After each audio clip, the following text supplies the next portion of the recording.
मांगीलाल बागड़ी राजकीय महाविद्यालय नोखा, डॉक्टर अन्नाराम शर्मा, सह आचार्य हिंदी, BA तृतीय वर्ष, आधुनिक काव्य। मैथिली शरण गुप्त। मैथिली शरण गुप्त का जन्म सन 1886 में चिरगांव, जिला झांसी में हुआ था। जाति के ये वैश्य हैं। इनके पिता सेठ रामचरण जी कविता के अच्छे प्रेमी थे और कनकलता नाम से छंद रचना भी करते थे। सेठ जी के 5 पुत्र हुए, मेहराम दास, राम किशोर, मैथिली शरण, सियाराम शरण और चारुशीला शरण। इनमें से मैथिली शरण और सियाराम शरण हिंदी के श्रेष्ठ कवि हुए हैं। मैथिली शरण जी ने कुछ दिन गांव के स्कूल में शिक्षा पाई, फिर घर पर ही रहकर हिंदी, संस्कृत, बांग्ला, मराठी और अंग्रेजी का अभ्यास किया। इन्होंने संस्कृत से वासवदत्ता, बांग्ला से मेघनाद वध और फारसी से उमर खैयाम की रुबाइयों का भी अनुवाद किया। काव्य के संस्कार उन्हें बचपन से ही मिले थे और सृजन की प्रेरणा आचार्य महावीर प्रसाद द्विवेदी से मिली। 1906 में इनकी रचनाएं सरस्वती में प्रकाशित होनी प्रारंभ हो गई थी। रंग भंग इनका पहला काव्य संग्रह है जो 1909 में प्रकाशित हुआ। प्रारंभ में मुंशी अजमेरी से, जिन्हें ये अपने भाई के समान मानते थे, इन्हें बहुत प्रोत्साहन मिला। द्विवेदी जी को गुप्त जी ने अपना काव्य गुरु ही स्वीकार किया है। अजमेरी जी के प्रति भी अपनी कृतज्ञता उन्होंने साकेत के निवेदन में व्यक्त की है। गुप्त जी को अपने जीवन में बहुत यश और सम्मान मिला। जैसे लोग माखनलाल चतुर्वेदी को दादा और अमृतलाल नागर को बंधु कहते हैं, वैसे ही मैथिली शरण गुप्त को दद्दा कहते थे। सन 1936 में उनके साकेत महाकाव्य पर मंगला प्रसाद पारितोषिक प्राप्त हुआ। 70 वर्ष पूरे होने पर उनका अभिनंदन किया गया और पद्म भूषण उपाधि से ये सम्मानित हुए। भारतीय संसद के सदस्य रहे आप। संपूर्ण भारतवर्ष में मैथिली शरण गुप्त को राष्ट्र कवि के नाम से जाना जाता है। मैथिली शरण गुप्त हृदय से भक्त है और स्वभाव से उदार, विनम्र और मिलनसार। बड़े दूरदर्शी और प्रभावशाली व्यक्ति थे। अपने जीवन के आदर्श इन्होंने राम, बुद्ध और गांधी से ग्रहण किए। उपयुक्त समय पर अपने आत्मा की आवाज़ को इन्होंने कभी नहीं दबाया। अंग्रेजी के पक्ष में विधेयक प्रस्तुत होने पर राज्यसभा में लॉ अंग्रेजी बनी रही शीर्षक से निर्भय होकर ये इन्होंने कविता पढ़ी, जो वो एक ऐतिहासिक घटना है। मैथिली शरण जी एक ऐसे व्यक्ति हैं जिन पर सभी दृष्टियों से हम गर्व कर सकते हैं। कवि होने के साथ वे प्रकाशक भी हैं। उनके समस्त ग्रंथ साहित्य सदन प्रकाशन से प्रकाशित हुए हैं। मैथिली शरण गुप्त के 40 से ऊपर ग्रंथ प्रकाशित हुए हैं, जिनमें साकेत 1931 में, जय भारत 1952 में, यशोधरा 1932 में, कुणाल गीत, द्वापर, सिद्धराज, विष्णुप्रिया, जयद्रथ वध, पंचवटी 1925 में प्रकाशित हुआ।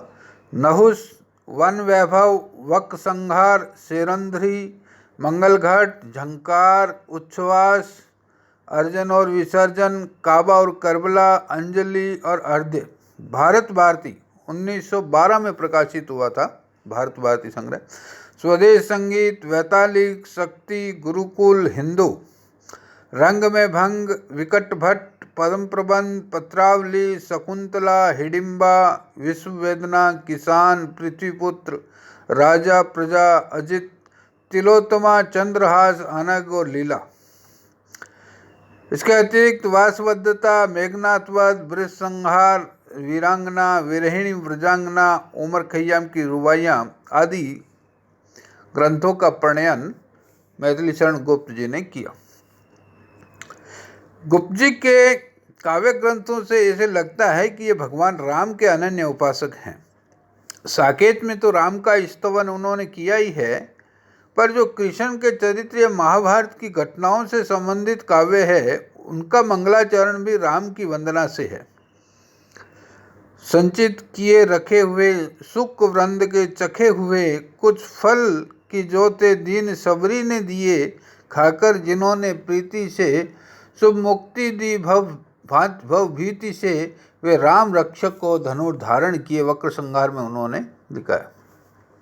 इससे ऐसी धारणा बनती है कि हृदय से ये कट्टर रहे होंगे, परंतु मैथिली शरण गुप्त की विशेषता है कि उन जैसा उदार और विशाल हृदय व्यक्ति बहुत कठिनाई से दिखता है। जिस लेखनी ने पंचवटी और साकेत का निर्माण किया, उसी ने बौद्धों की करुणा का उद्घोष करने के लिए अनग, यशोदा और कुणाल गीत की रचना की। उसी ने सिखों की शक्ति का परिचय देने के लिए गुरुकुल की गाथा लिखी, और उसी ने मुसलमानों के चरित्र की महानता को अंकित करने के लिए करबला की कहानी सुनाई। हिंदू होकर भी गुप्त जी सभी धर्म वालों के अपने हैं। विश्व वेदना की रचना उन्होंने जाति, धर्म और राष्ट्रीय भावना से ऊपर उठकर विश्व बंधुत्व का गीत गाने के लिए की।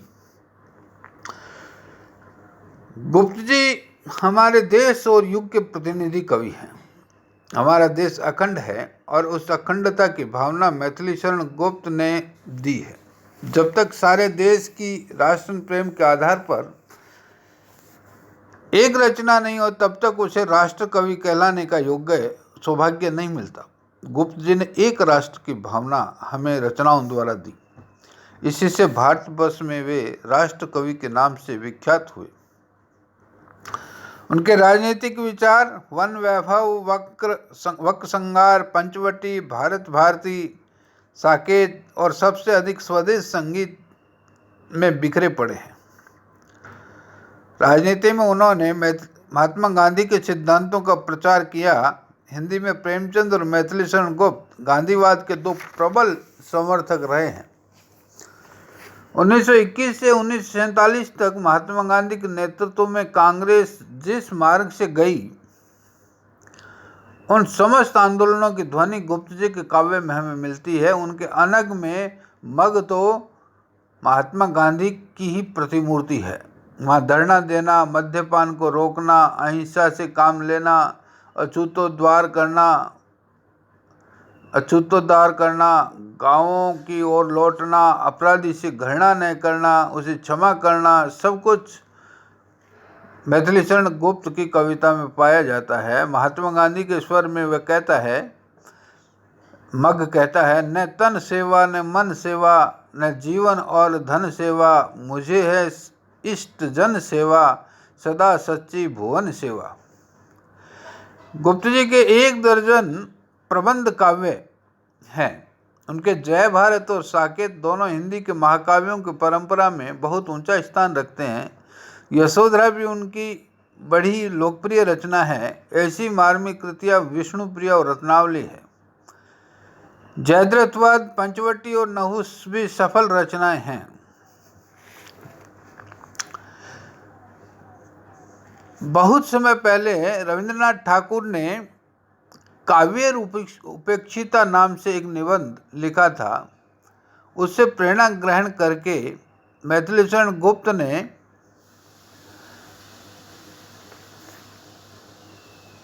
भारतीय संस्कृति के साहित्य के उपेक्षित पात्रों, और वह भी विशेष रूप से स्त्री पात्रों के अंकन पर बल दिया।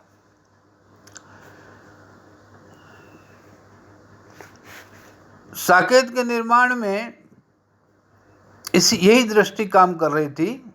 इसी प्रकार प्रिय प्रवास में भी यही दृष्टि काम कर रही थी। साकेत के महाकाव्य के रूप में लक्षणों की पूर्ति हुई है।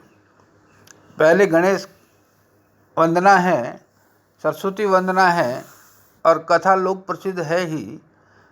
12 सर्ग है। 9वें सर्ग को छोड़कर सभी सर्ग एक ही छंद में लिखे गए हैं और सर्ग के अंत में छंद बदल भी गया है। साकेत का प्रधान रस श्रृंगार है। वीर करुण आए हैं पर गौण रूप में। महाकाव्य के मानकों पर साकेत पूर्णतः खरा उतरता है। प्रबंध काव्य की दृष्टि से लक्ष्मण और उर्मिला साकेत के नायक नायिका नहीं है, नायक नायिका है राम और सीता।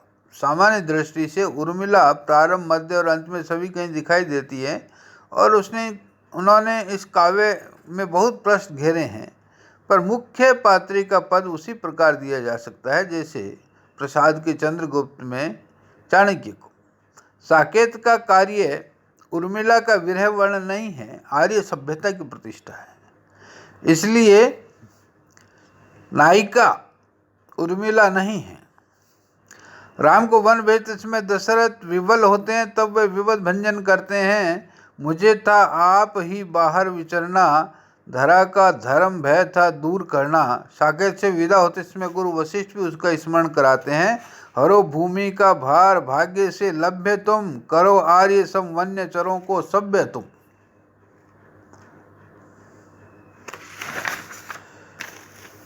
चित्रकूट प्रसंग में भी यही स्पष्ट हुआ है। राम और सीता के वार्तालाप का मुख्य विषय यही है।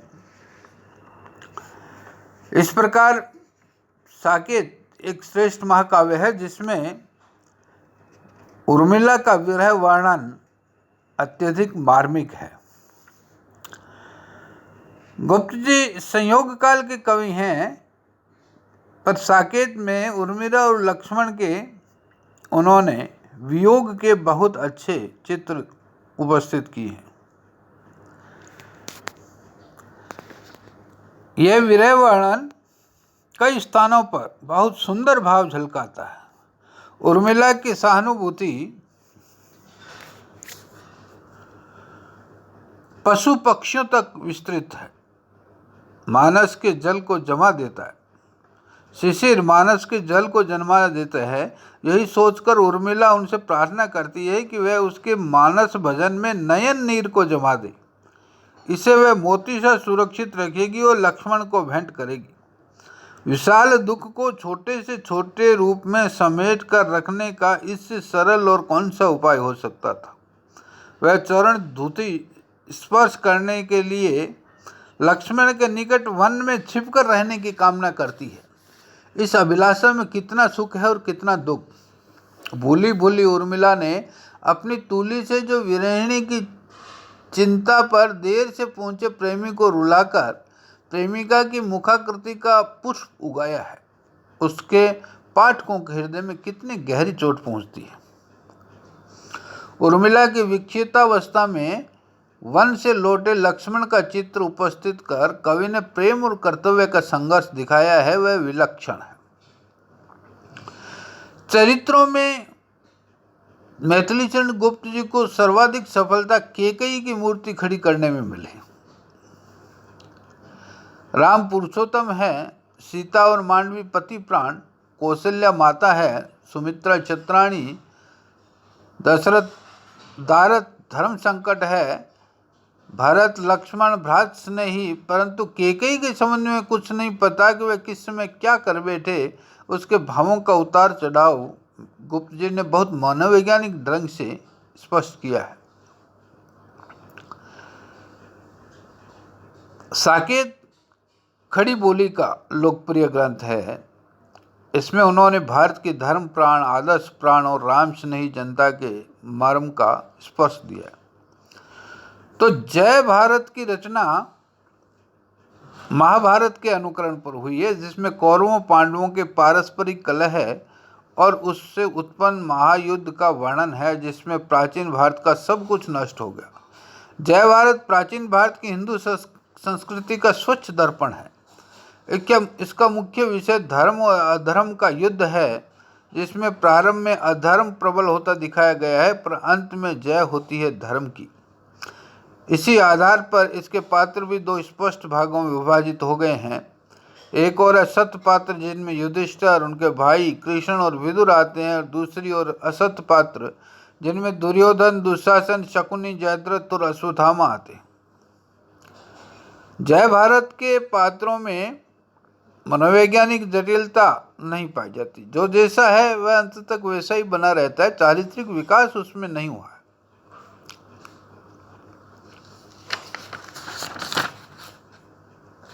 युधिष्ठिर जय भारत के नायक हैं, वे धर्म प्राण हैं।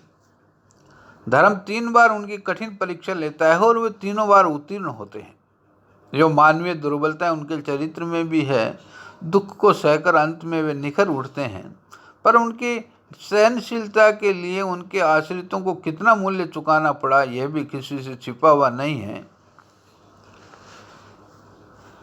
जय भारत में धर्म का वास्तविक ज्ञाता कोई है तो केवल कृष्ण है। स्त्री पात्रों में कुंती का चरित्र बहुत ही गंभीर है। द्रौपदी इस प्रबंध काव्य के प्रधान पात्री है। वे सच्ची गृह लक्ष्मी है। जीवन में उन्होंने बहुत कष्ट है। अपने अपमान का ध्यान कर कभी कभी अपने वीर पतियों के प्रति वे व्यंग्यमयी हो उठती थी, पर फिर स्वयं पछताती थी। अपने पत्नीत्व को उन्होंने सदैव विवेक की दृष्टि से देखा। वे हंसकर कहा करती थी कि पुरुषों में जो बहुविवाह की प्रथा प्रचलित है, उसका सारा बदला उन्होंने ले लिया है।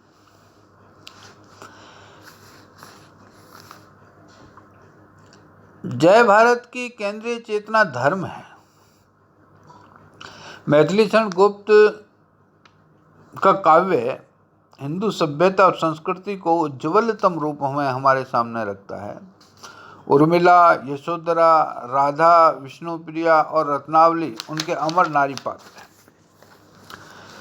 20वीं सदी का कोई युग ऐसा नहीं है जब मैथिली शरण गुप्त की लेखनी ने विश्राम लेना जाना हो। अतः जो लोग उन्हें केवल द्विवेदी युग का कवि कहते हैं, वे उनके प्रति बड़ा अन्याय करते हैं। हिंदी काव्य को उनकी देन इतनी महत्वपूर्ण है कि संक्षेप में उनका विवेचन संभव ही नहीं है।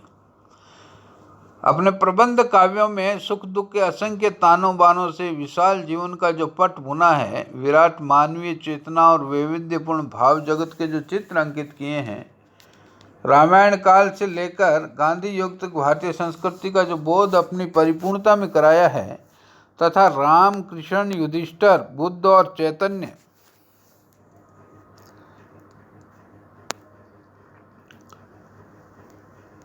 महाप्रभु के व्यक्तित्वों के योग से चरित्रों की हिमालय के शिखरों जैसी गरिमा का जो आभास हमें दिया है, उसकी कल्पना मात्र से चकित होना पड़ता है। इस प्रकार मैथिली शरण गुप्त भारतीय धर्म चेतना, भारतीय स्वतंत्रता, भारतीय जीवन मूल्य और भारतीय मान मर्यादा के कवि हैं। भारत भारती इनकी श्रेष्ठ रचना थी और जिसके आधार पर इन्हें राष्ट्र कवि का दर्जा दिया गया था। BA तृतीय वर्ष में इनकी कुछ रचनाएं प्रकाशित हुई है और उन पे चर्चा करनी अपेक्षित है। उन रचनाओं में पहली रचना है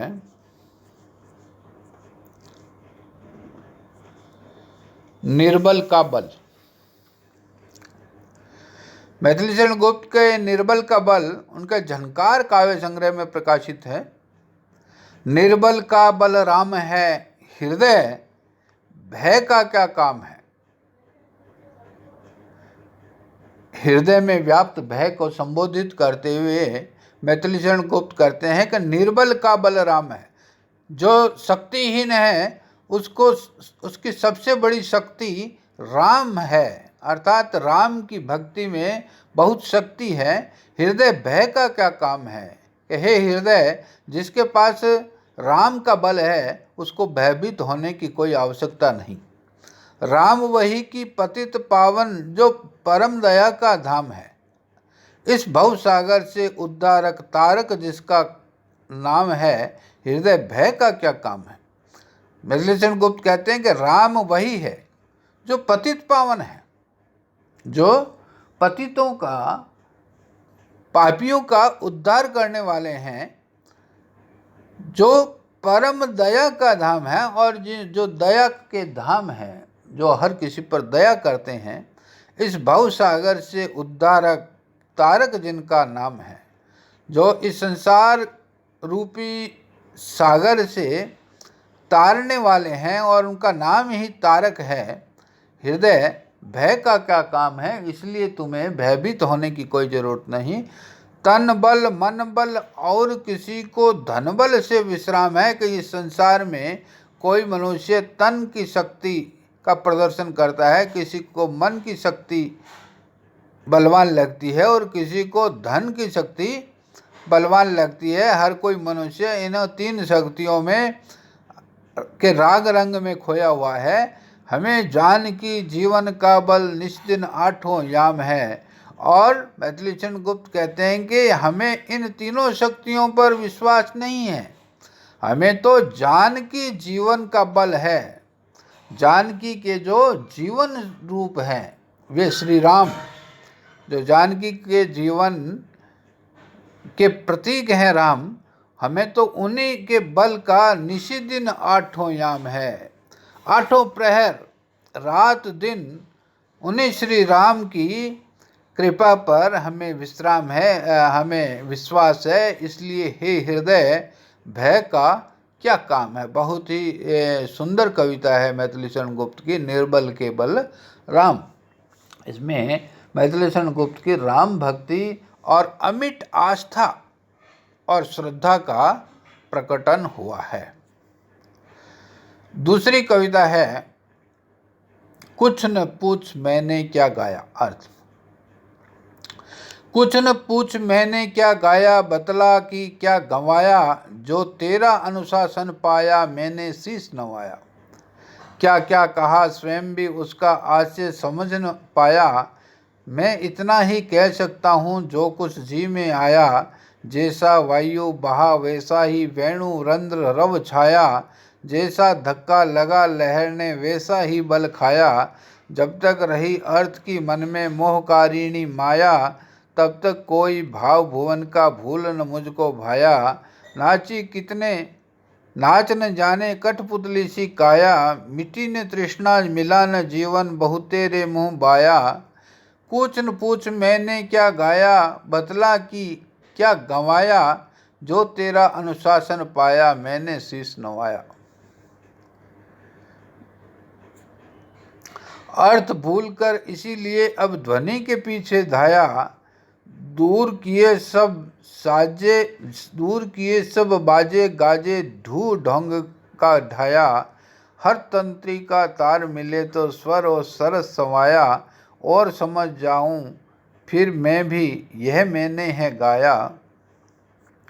इसमें मैथिलीशरण गुप्त ने कुछ न पूछ मैंने क्या गाया, बतला कि क्या गंवाया। कवि कहता है कि यह मत पूछ कि मैंने अब तक क्या गाया है, अपितु यह बतला कि मैंने गंवाया क्या है।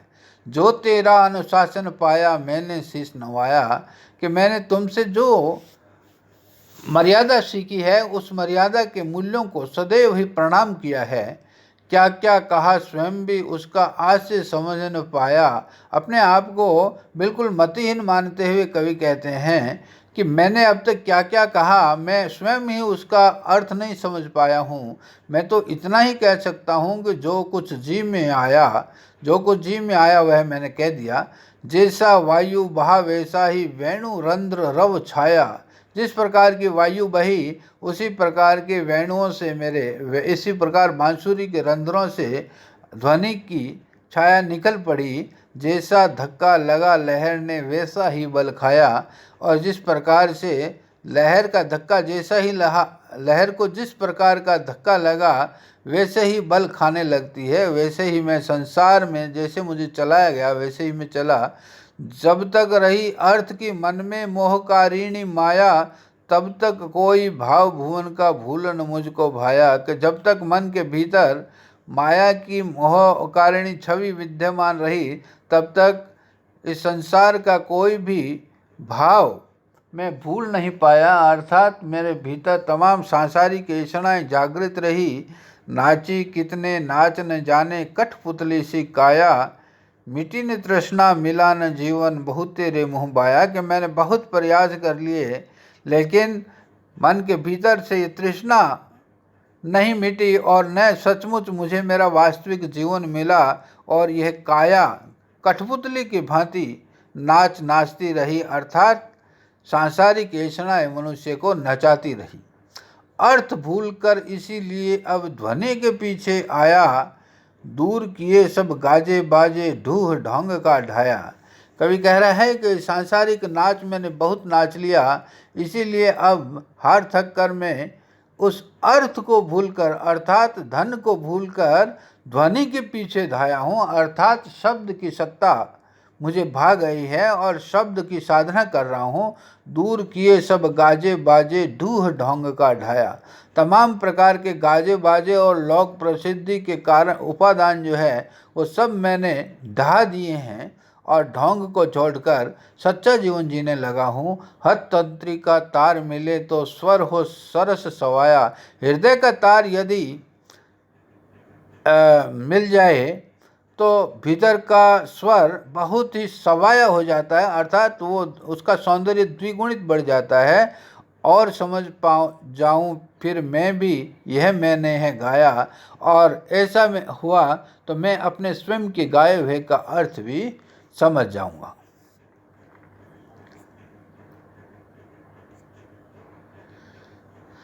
यह कविता है तीसरी कविता मैथिली शरण की, जीवन का अस्तित्व। जीव हुई है तुझको भ्रांति, शांति नहीं यह तो है शांति। कि हे जीव, तुझे भ्रांति हुई है। जिसे तुम शांति समझ रहा है वह शांति नहीं है, वह श्रांति है, अर्थात थकावट है। अरे किवाड़ खोल उठ, कब से मैं हूँ तेरे लिए खड़ा, सोच रहा है क्या मन ही मन, मृतक तुल्य तू पड़ा पड़ा। बढ़ती ही जाती है क्लांति, शांति नहीं है तो है भ्रांति। का अरे मनुष्य, किवाड़ खोल अर्थात हृदय के पट खोल। कब से तू मेरे लिए कब से मैं हूँ तेरे लिए खड़ा, और कब से मैं तुझे पुकार रहा हूँ। सोच रहा है क्या मन ही मन, मृतक तुल्य तू पड़ा पड़ा। अर्थात तुम जाग क्यों नहीं रहा है, मृतकों की भांति क्यों पड़ा पड़ा, मन में क्या क्या सोच रहा है। बढ़ती ही जाती है क्लांति, शांति नहीं है तो है शांति, अर्थात यह तो मरण के समान है ऐसी शांति। अपने आप घिरा बैठा है तू छोटे से घेरे में, नहीं उबता है क्या तेरा जीव इस अंधेरे में। मची हुई है नीरव क्रांति, शांति नहीं है तो है शांति।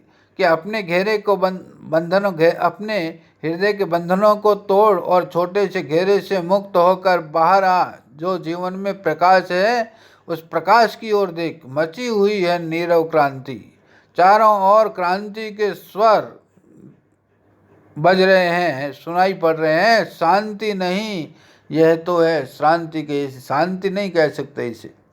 द्वार बंद करके भी तू है, चैन नहीं पाता डर से।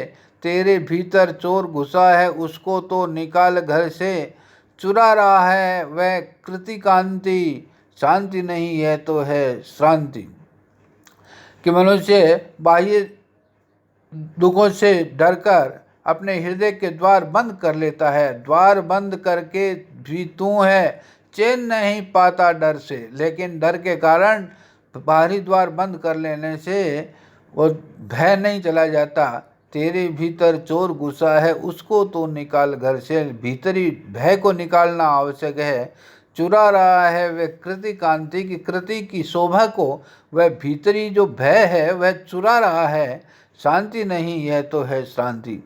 जिस जीवन के रक्षणार्थ है तूने ये सब ढंग रचा, होकर यों अवसन्न और जड़ वह पहले ही कहाँ बचा। कवि कहते हैं कि जिस जीवन की रक्षा के लिए तुमने यह सब प्रासाद खड़ा किया है ढोंग का, वो अवसन्न और जड़ पहले से ही ध्वस्त हो चुका है। इसलिए अब उसको बचाने का उपक्रम व्यर्थ है। जीवन का अस्तित्व अशांति, शांति नहीं, यह तो है शांति। जीवन का अस्तित्व अशांति में है। इसलिए हे मनुष्य, जागृत हो और जीवन के पथ पर आगे बढ़ते हुए शांति और शांति का वर्ण करना छोड़ो।